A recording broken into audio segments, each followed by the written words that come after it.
বড় সাহস, ও আমার মেয়েকে নিয়ে পালিয়ে বিয়ে করে আমাদের মান সম্মান নষ্ট করে।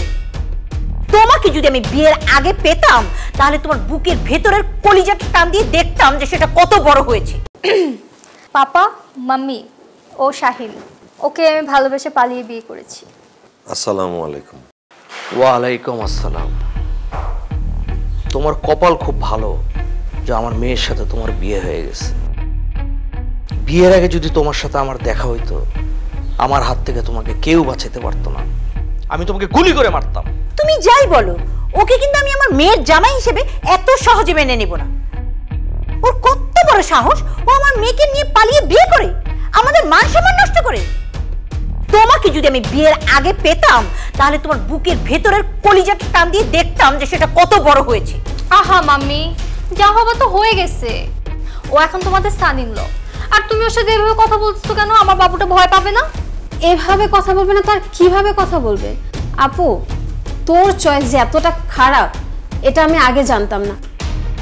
ঢাকা শহরে এত হ্যান্ডসাম এন্ড স্মার্ট ছেলে থাকতে গ্রামে এরকমের একটা আনস্মার্ট গায়ে ছেলেকে তুই কিভাবে বিয়ে করলি? এই খবরদার, ওকে আনস্মার্ট খ্যাত বলবি না। ও তো দুলা ভাই না? তাছাড়া আমি নিজেও জানি না আমি কিভাবে ওকে এত ভালোবেসে ফেলছি। কিস বেবি, চুপ করে আছো কেন? কি ভাবছো? মায়ের কথা ভাবতেছি, মায়ের কথা খুব মনে পড়তেছে। মায়ের কথা ভাবার কি আছে? তুমি কি বাচ্চা ছেলে? হ্যাঁ, ফিডার খাও? বড় হয়েছে, বড়দের মতো কথাবার্তা বলবে। এই সমস্ত বাবা মা ভাই বোন শিকড় বাকড় ধরে রাখলে না জীবনে কখনো সফলতা আসবে না।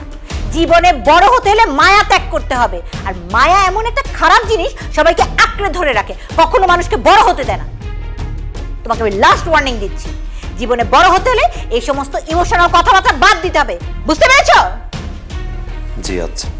টেলিফোনে আমি তোমাকে যে শর্ত দিয়েছিলাম সেই শর্তের কথা সবসময় মনে রাখবে। ওয়াদা বরখেলাপ করার লোক আমি একদম পছন্দ করি না। আমার মেয়ে যখন যা কিছু করতে চাইবে কোনো কিছুতে তুমি তাকে বাধা দিতে পারবে না।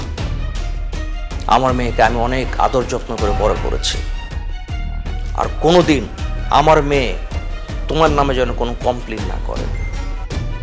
তোমার নামে যেদিন কমপ্লেন করবে সেদিন তোমার অবস্থা আমি এমন করব যে তুমি তোমার বাবা বানের নাম ভুলে যাবে। পাপা, তুমি আবার ওকে ভয় দেখাচ্ছ।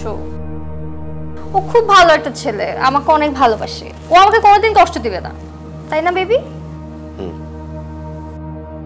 আচ্ছা চলো এখন বেডরুমে যাই, অনেক দূর থেকে আসছো না? গোসল গা ধুয়ে ফ্রেশ হয়ে নিবা। চলো মাম্মি বাবাকে বাই বলো।